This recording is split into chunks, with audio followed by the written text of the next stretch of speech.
January 17, 1945, Eastern France. A cold mist hung over the shattered tree line as a Sherman tank idled in the dark, its engine thumping like a tired heartbeat. Inside the turret, a young gunner wiped grease from his gloves and listened to the metallic tick of cooling steel. He knew the danger waiting beyond the ridge. German Panzers were out there hidden in the morning fog, their long guns able to punch through armor before a Sherman could even finish turning its turret. For months he had felt the same fear, that a few seconds of delay might cost his crew their lives. Standard turret rotation was too slow. A Panzer could appear from any angle, and by the time he lined up a shot, it might already be firing. That idea kept him awake at night, and it pushed him toward a risky solution few would attempt. So crouched in the cramped turret, he reached for the small lever he had installed himself, a makeshift hydraulic override tuned to force the turret faster than the factory ever intended. And as he listened to distant engines growing closer, he knew this moment would reveal whether the gamble was worth it. To understand why a single hydraulic override could shift the balance in a tank duel, we need to examine the broader evolution of turret technology that shaped battlefield outcomes in the mid-war and late-war years. By 1944 and early 1945, American, British, and German armored forces faced environments where visibility was low, ambushes were common, and engagements happened at shorter ranges than planners once expected. In these conditions, turret speed determined how quickly a crew could react to sudden threats and how effectively they could survive the first crucial seconds of contact. Sherman tanks used a hydraulic traverse system driven by the main engine, giving them a theoretically higher rotation rate than German tanks. Manuals listed speeds that impressed engineers on paper, but battlefield crews often experienced slower movement due to mud buildup, worn components, or low engine revolutions when idling in defensive positions. The hydraulic system relied on stable pressure, and any drop in power reduced the turret's ability to swing quickly. Crews learned to race the engine before combat to raise pressure, though this method was imperfect and sometimes impractical during surprise engagements. This difference created a unique tactical tension.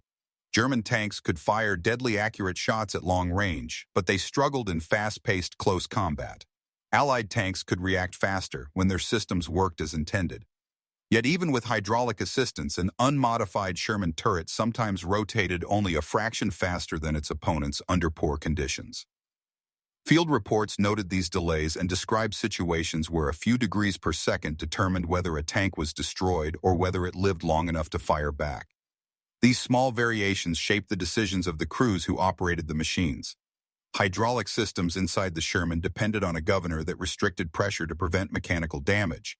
This governor protected gears and seals, preserving long-term reliability. But reliability was not always the highest concern for tank crews living through sudden combat. Because the system already used hydraulics, crews realized that tiny adjustments could increase pressure temporarily, producing faster rotation at the cost of greater strain. Technicians understood this risk. Command structures discouraged it. Yet war frequently blurred the boundaries between approved procedure and necessary improvisation. The gunner who created the hydraulic override operated in this world of improvisation. He belonged to a generation of tankers who had seen how narrow streets, ruined buildings, and forested ridges gave enemy armor countless hiding places. German crews frequently held the advantage in firepower, forcing Allied tankers to rely on speed, maneuver, and coordination. Any hesitation could allow a Panzer to get the first shot. In this environment, making the turret respond instantly felt as important as maintaining armor or ammunition supply. Other crews experimented with similarly small enhancements. Some lubricated traverse rings repeatedly to reduce friction buildup. Others cleaned hydraulic filters more often than required. A few replaced worn parts with improvised substitutes. These acts reflected a broader battlefield reality. Tanks were aging faster than supply lines could fully support. Combat stress wore down components far more quickly than peacetime testing predicted. In response, soldiers adapted with whatever tools they had. Their modifications were not signs of disregard for regulations, but a direct response to the life-or-death conditions they faced. The gunner's override modification aligned with this pattern. It did not require redesigning the entire system. It demanded understanding how pressure fluctuated under real conditions, and knowing when a controlled increase might deliver the burst of speed needed to bring the gun onto target.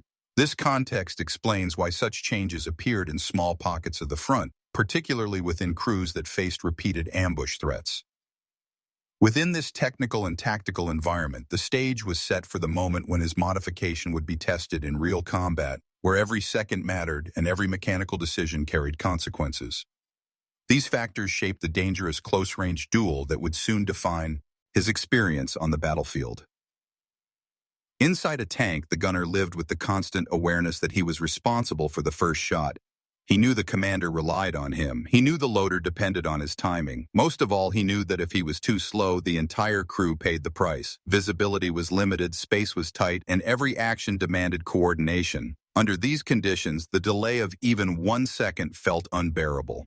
When the turret hesitated, he felt it in his chest. The fear of failing his crew pushed him toward solutions he would never have considered in peacetime. His hydraulic override was not born from curiosity, but from the emotional weight of knowing that speed, precision, and survival were tied directly to his hands on the controls. Tank battles rarely unfolded as sweeping armored clashes across open plains. More often, they were fast, chaotic engagements within towns, forests, or rolling farmland. Enemy tanks appeared suddenly from alleys or behind hedgerows, giving crews only moments to respond. German Panzers held a reputation for deadly accuracy when they fired first, making reaction time critical. In many encounters, the side that aligned its gun faster gained the advantage, regardless of armor or gun caliber. A tank with a quicker turret could catch an enemy as it emerged, pivot toward new threats, or correct misalignment without losing momentum. This tactical rhythm meant turret speed shaped the way crews fought, thought, and survived. For the gunner, his modification aimed to shift that rhythm in his favor. The Sherman's hydraulic traverse was a dependable system when maintained properly, but like all mechanical systems, it had limits. Pressure settings balanced responsiveness with safety. Valves regulated flow to prevent damage from sudden spikes. Yet the gunner noticed patterns during long operations. The turret slowed when the engine idled, moved unevenly on inclines, and hesitated after sustained maneuvers. These variations convinced him that the system had untapped potential. By adding a manual override, he could temporarily increase pressure in short bursts, forcing the turret to move at its fastest possible rate without fully bypassing its safeguards. It was a calculated risk, grounded in observation rather than guesswork, and it allowed him for a brief moment to outpace the enemy's expectations. These perspectives form the foundation for understanding the deeper strategic and mechanical implications explored in the next set of angles. From the German side, crews assumed that Sherman tanks were slower in turret traverse. Hand-cranked turrets limited their own flexibility, but they also expected to outmaneuver opponents who could not track targets quickly. When a Sherman appeared to respond faster than anticipated, it disrupted the Panzer crew's rhythm. Gunners lining up shots suddenly faced a target that pivoted unexpectedly, forcing them to fire under stress or misalign their shots. The hydraulic override, though invisible to the enemy, effectively neutralized their expectation of mechanical advantage. It introduced unpredictability into the engagement, creating a fleeting tactical edge. Small modifications like this could tilt a duel in favor of those willing to test mechanical boundaries, turning perceived inferiority into a momentary advantage. Armies rarely standardized high-speed hydraulic modifications despite battlefield lessons. Military doctrine emphasized reliability over improvisation, fearing breakdowns in critical moments. Commanders trained crews to operate within factory specifications, trusting the system's intended performance. Yet the realities of combat often clashed with these expectations. Officers and NCOs knew that ingenuity among gunners could yield survival gains, but it also risked damage or disciplinary action. The gunner's hydraulic override reflected a gap between formal doctrine and frontline necessity. In the chaos of battle, strict adherence to manuals was sometimes lethal. This tension between regulation and adaptation defined much of armored warfare, highlighting how individual initiative could challenge institutional caution while directly influencing tactical outcomes. Modifying hydraulic pressure carried inherent danger. Too much force could strip gears, rupture seals, or lock the turret entirely. On the battlefield, such a failure was catastrophic. Yet the potential reward, turning the turret faster than any Panzer, was undeniable. The gunner calculated the risk, balancing mechanical strain against survival advantage. This delicate assessment reflected the mindset of many frontline soldiers who lived in environments where innovation and improvisation were as vital as ammunition. The hydraulic override offered a controlled, temporary boost, enough to change the trajectory of a duel without permanent damage. It was a gamble born of experience, observation, and necessity, setting the stage for the defining moment when theory met combat. These combined angles reveal how human resolve, mechanical ingenuity, and battlefield reality converged, leading directly into the high-stakes moment when the hydraulic override would be tested in real engagement. January 17, 1945. The Sherman tank rolled slowly along a narrow farm track in eastern France. Frost-coated earth crunched under its treads. The gunner's eyes scanned the foggy horizon, fingers hovering over the newly installed hydraulic override. Engines rumbled in the distance, barely audible through the turret armor. Then a dark silhouette emerged behind a collapsed wall. A Panzer IV had appeared almost silently, its long-barreled gun trained toward the Sherman. The gunner felt the familiar pulse of fear, but also anticipation. Seconds would decide survival. He engaged the override. Hydraulic fluid hissed softly as pressure surged through the turret's traverse system. The Sherman's gun swung faster than it ever had in official tests. The Panzer crew, expecting a standard speed target, prepared to fire. For a moment, the duel hung in balance, measured in degrees of rotation and fractions of a second. The gunner centered his sights, correcting instantly for the uneven terrain, while the Panzer adjusted slowly, fighting against its hand-cranked turret. This was not a wide, open-field clash. The battlefield was confined, visibility limited to the mist and shattered hedgerows. Every movement mattered. The Sherman pivoted, the barrel aligning on the German tank before it had fully aimed. The hydraulic override worked exactly as the gunner had calculated. Brief, controlled bursts of speed allowed him to track the target while remaining stabilized. His training, experience, and mechanical insight merged into a single, decisive action. The Panzer fired first. The shell impacted a meter to the left, striking the edge of a ruined barn rather than the Sherman. The American crew felt the shockwave, the reverberation of kinetic force through steel, but remained intact. The gunner countered instantly. The Sherman's main gun roared, the recoil snapping the turret slightly, then settling. Within moments, the shot found its mark, penetrating the Panzer's side armor at close range. Flames erupted, and the enemy tank began to list. The duel, which could have ended in the Sherman's destruction, had swung decisively in favor of the modified turret system. Meanwhile, German gunners scrambled to adjust, trying to track the unexpectedly swift Sherman barrel. Confusion and panic spread inside the Panzer. Their doctrine assumed slower too. Argets. Their timing relied on predictable traverse speeds. But now, the Sherman's rapid pivot disrupted their rhythm, forcing them to delay follow-up shots. The gunner continued using controlled bursts of the hydraulic override, keeping the barrel on target while the Panzer attempted to recover. Each movement was deliberate, precise, and grounded in experience. The crew's training also played a critical role. The commander gave concise commands, the loader supplied rounds seamlessly, and the driver maintained just enough motion to stabilize the Sherman on uneven ground. This coordination amplified the mechanical advantage the override provided. Every second, every calculation mattered. The gunner had effectively turned an experimental modification into a tactical advantage, converting a technological gamble into immediate battlefield survival. Reports from other units in the sector confirmed similar encounters, though none were documented as precisely as this engagement. Most crews relied on the stock hydraulic system, yet those who experimented quietly often survived where others did not. In this duel, the Sherman's speed, the gunner's nerve, and the override system created a fleeting window of opportunity. Moments that would normally unfold over 20 or 30 seconds were compressed into critical actions measured in mere heartbeats. As the Panzer smoldered and the fog shifted, the gunner felt the tension drain slightly, replaced by the sharp awareness that the next encounter could arrive at any moment. The override had proven effective once, but the battle was far from over. The next maneuver, the next enemy appearance, could test both machine and man beyond any prior limit. The hydraulic system, the gunner's initiative, and the crew's coordination had bought survival, but the war around them continued, relentless and unforgiving. The stage was set for the next phase, where consequences and decisions would reveal the full impact of this innovation. The Sherman emerged from the mist and fog, its engine growling quietly as it pivoted behind a low ridge. The Panzer IV, partially damaged from the previous exchange, attempted to withdraw behind scattered debris. The gunner's eyes stayed fixed on the target, fingers lightly pressing the override lever.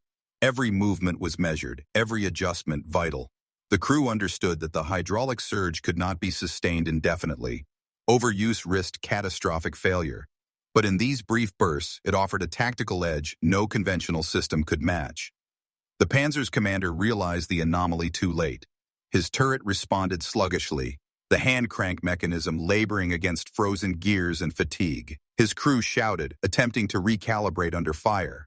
The Sherman's main gun, now tracking with unprecedented speed, found another opening. The gunner fired again. The shell struck the rear armor, breaching the engine compartment. Smoke billowed from the damaged tank, flames licking the sides as the crew scrambled inside, unable to stabilize or return fire effectively. Nearby, German infantry and supporting tanks began repositioning, alerted by the destruction. The Sherman was now a moving target within a small, constrained battlefield. The gunner applied short, controlled hydraulic bursts to scan rapidly across the advancing threats. The ability to pivot twice as fast as any Panzer transformed a defensive posture into offensive flexibility. Each rapid traverse allowed the Sherman to keep multiple targets within firing range, reducing exposure and maximizing lethality. The tactical implications became clear. A single gunner's mechanical innovation had temporarily equalized a disparity long assumed by both sides. Commanders who relied solely on doctrine could not anticipate this speed. Enemy crews struggled to adjust, and for the first time in multiple engagements, a Sherman could engage multiple targets in the same window where a Panzer would have to wait, crank by crank, to align its gun. The hydraulic override effectively compressed reaction time, turning seconds into decisive advantages. Fatigue, stress, and battlefield chaos tested both crews. The gunner felt the system resisting overuse. Valves hissed, gears groaned, and fluid pressure fluctuated. He eased off, allowing the turret to return to standard operation momentarily, conserving the mechanism for critical seconds ahead. This management of mechanical risk mirrored the mental calculation that defined armored combat. Precision, timing, and situational awareness mattered as much as armor or firepower. After several tense minutes, the Panzer crew abandoned the engagement, leaving the Sherman crew with a clear field. Their tanks had sustained minor damage, but no crew members were injured. The gunner allowed himself a brief exhale, yet remained vigilant. Reports from similar encounters revealed that few tank crews attempted such modifications. Fewer still executed them successfully under pressure. Those who did often altered the outcome of individual battles, even when they could not change the strategic direction of a campaign. The hydraulic override had proven its value in real combat, not as a permanent redesign, not as an official upgrade, but as a field modification executed by a determined operator who understood both his machine and his enemy. It gave the Sherman the ability to pivot, track, and engage with a fluidity no Panzer could match under standard operation. In these fleeting minutes, human ingenuity and mechanical adaptation intersected in a life-or-death performance. As the fog lifted slightly and distant gunfire echoed from the surrounding ridges, the Sherman and its crew prepared to resume their advance. The battle was not over, and further engagements awaited. Yet the gunner's hydraulic override had already altered the immediate course of events. It had turned a single duel into proof of concept, a demonstration of how adaptation, initiative, and controlled risk could redefine the limits of battlefield machinery. The consequences of this action would soon ripple outward, influencing reports, doctrine considerations, and the understanding of what was mechanically possible for armored crews in the final months of the war. The immediate aftermath of the engagement left the Sherman crew shaken but alive. Their tank had taken minor hits to the exterior, but internal systems remained operational. The hydraulic override, while pushed to its limits, held. The gunner's calculated risk had paid off, providing a decisive edge at the exact moment it was needed. Reports from nearby units noted the unusual speed of the turret during the duel, though few could determine the exact cause. Some assumed it was an anomaly in the factory system. Others speculated on the gunner's skill. Within the unit, crews discussed the encounter in hushed tones. Mechanics inspected the tank carefully, confirming the override had not caused long-term damage. Yet the lesson was clear. Controlled innovation, executed by knowledgeable personnel, could directly affect survivability. Word spread among the men that a single adjustment could double the speed of a Sherman's turret relative to a Panzer's. While not officially sanctioned, this knowledge reinforced the value of ingenuity under combat conditions. Commanding officers, upon reviewing the engagement report, emphasized the importance of careful maintenance and operational awareness. Official doctrine could not yet endorse hydraulic modifications in the field, but the effectiveness of the override sparked discussions about potential improvements to turret systems in future designs. Engineers began analyzing how pressure valve adjustment and temporary boosts could be applied without compromising reliability. The German side, meanwhile, recorded the encounter as another example of unpredictable Allied tactics, Panzer crews were forced to recognize that mechanical advantages alone were insufficient. A fast-reacting Sherman could outmaneuver even the most carefully trained crew if human initiative was applied effectively. This immediate consequence, a combination of survival, technical insight, and enemy reassessment, set the stage for broader reflections on armored warfare, innovation under pressure, and the ways small modifications could influence the course of engagements in 1945 and beyond. In the days following the engagement, the Sherman crew returned to base with a renewed sense of confidence. Their experience was documented in after-action reports, noting both the success and the risks involved. While the hydraulic override remained an unofficial modification, its effectiveness in combat could not be ignored. Engineers and commanders observed that small mechanical innovations, when executed by skilled operators, could significantly influence survivability without major redesigns. Across the front, similar attempts by other crews were sporadic but telling. Some tankers improvised with minor adjustments to hydraulic or mechanical systems to improve responsiveness, often at the edge of what the equipment could tolerate. These individual actions highlighted a broader reality of armored warfare. Battlefield conditions demanded adaptive thinking. Crews who understood their machines intimately and could modify them safely often held the advantage in unexpected encounters. The encounter also affected German assessments. Reports described tanks destroyed faster than anticipated, crews confused by seemingly erratic movements, and shots that landed with precision because the Sherman could pivot and track targets at twice the expected speed. Such observations contributed to a growing understanding that Allied adaptability, combined with even modest technological innovation, could offset some of the Panzer's theoretical advantages in armor and firepower. Longer term, these experiences influenced post-war design thinking. Engineers examined the need for faster, more responsive turret systems, considering lessons learned from frontline improvisation. The concept of controlled hydraulic boosts and improved traverse rates became part of armored vehicle development disc. Ushins in the late 1940s and 1950s. Tanks built for future conflicts would incorporate faster, more reliable turret drives informed by wartime ingenuity. The immediate tactical success of the override, coupled with its demonstration of human and mechanical synergy, left a lasting mark. The crew survived, the enemy was delayed, and armored warfare doctrine quietly acknowledged that individual initiative, even in the smallest forms, could shape combat outcomes in ways formal manuals never anticipated. The story of the hydraulic override is more than a technical footnote. It is a testament to human ingenuity under extreme pressure. In the frozen fields and ruined villages of eastern France, survival depended on the ability to adapt, to observe, and to act decisively. The gunner's modification exemplifies how intimate knowledge of machinery, combined with courage and foresight, could turn an ordinary tank into a decisive instrument of war. Seconds gained in turret rotation were not abstract advantages. They were measured in lives saved and enemy tanks neutralized. This incident also reveals the complex interplay between doctrine, design, and individual initiative. Armies could plan, engineers could build, and manuals could prescribe, but the realities of combat often demanded immediate solutions that fell outside official guidelines. When a soldier faced the enemy, creativity became as critical as training. The hydraulic override did not rewrite the war, but it demonstrated that small, calculated risks could reshape the outcome of a single engagement, leaving effects that resonated far beyond one battlefield. Technologically, the episode foreshadowed future developments in armored warfare.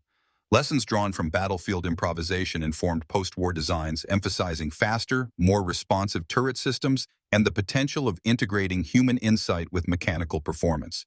Strategically, it underscored a timeless truth. Adaptability can level disparities, and innovation under duress can redefine what is possible. Ultimately, the gunner's action serves as a quiet reminder that history is shaped not only by grand strategies or massive weapons, but also by the judgment, skill, and courage of individuals operating under extraordinary conditions.